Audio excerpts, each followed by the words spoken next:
বাংলাদেশ জুড়ে শুরু হয়েছে সনাতন ধর্মাবলম্বীদের সবচেয়ে বড় ধর্মীয় উৎসব শারদীয় দুর্গাপূজা। সারা দেশে চলছে পূজার উৎসবমুখর পরিবেশ।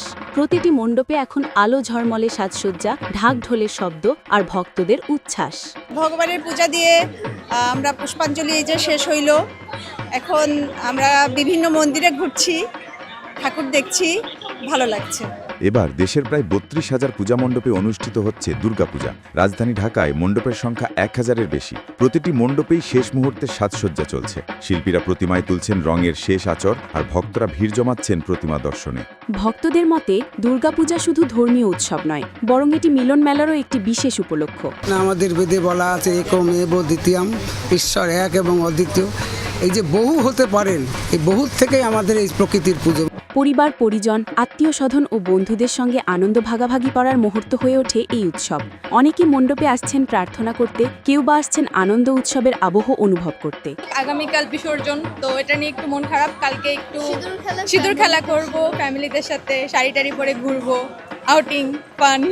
প্রতিমা নির্মাতারা জানিয়েছেন, কাঁচামালের দাম বেড়ে যাওয়ায় এবছর প্রতিমা গড়ার খরচ কিছুটা বেড়েছে। বাঁশ, কাঠ, কাপড়, রং সবকিছুর দাম আগের বছরের তুলনায় অন্তত ২০% বেশি। তবুও এই উৎসবকে ঘিরে তাদের পরিশ্রম আর সৃজনশীলতার কমতি নেই। তারা বলছেন, ভক্তদের আনন্দই তাদের সবচেয়ে বড় প্রাপ্তি। পূজা উপলক্ষে সরকারের পক্ষ থেকেও নেওয়া হয়েছে বিশেষ নিরাপত্তা ব্যবস্থা। আইনশৃঙ্খলা বাহিনীর সদস্যরা দিনরাত টহল দিচ্ছেন। প্রতিটি মণ্ডপে বসানো হয়েছে সিসিটিভি ক্যামেরা, পাশাপাশি রয়েছে আনসার ও স্বেচ্ছাসেবক সদস্যদের সার্বক্ষণিক দায়িত্ব। ঢাকা মহানগর পুলিশ জানিয়েছে, ভক্তরা যাতে নির্বিঘ্নে প্রতিমা দর্শন ও পূজা অর্চনায় অংশ নিতে পারেন, সেজন্য সব ধরনের নিরাপত্তা জোরদার করা হয়েছে। পূজা চলাকালীন দেশের বিভিন্ন স্থানে বিদ্যুৎ ও পানির সরবরাহ সচল রাখতে নেওয়া হয়েছে বিশেষ উদ্যোগ। পাশাপাশি স্বাস্থ্য মন্ত্রণালয় দিয়েছে নির্দেশনা, যাতে ভক্তদের জন্য মণ্ডপে প্রাথমিক চিকিৎসা ও বিশুদ্ধ পানির ব্যবস্থা রাখা হয়। বাংলাদেশে দুর্গাপূজা এখন কেবল ধর্মীয় আচার নয়, বরং এটি রূপ নিয়েছে সার্বজনীন উৎসবে। হিন্দু, বৌদ্ধ ও খ্রিস্টান সব সম্প্রদায়ের মানুষ মিলেমিশে অংশ নিচ্ছেন এই উৎসবে। ফলে পূজা আজ হয়ে উঠেছে সম্প্রীতি ও সাম্যের প্রতীক।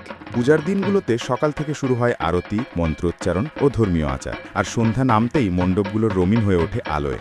ভক্তরা সপরিবারে মণ্ডপে আসেন, শিশুদের হাতে থাকে ফুল আর মিষ্টি, আনন্দে মুখর হয়ে ওঠে চারপাশ।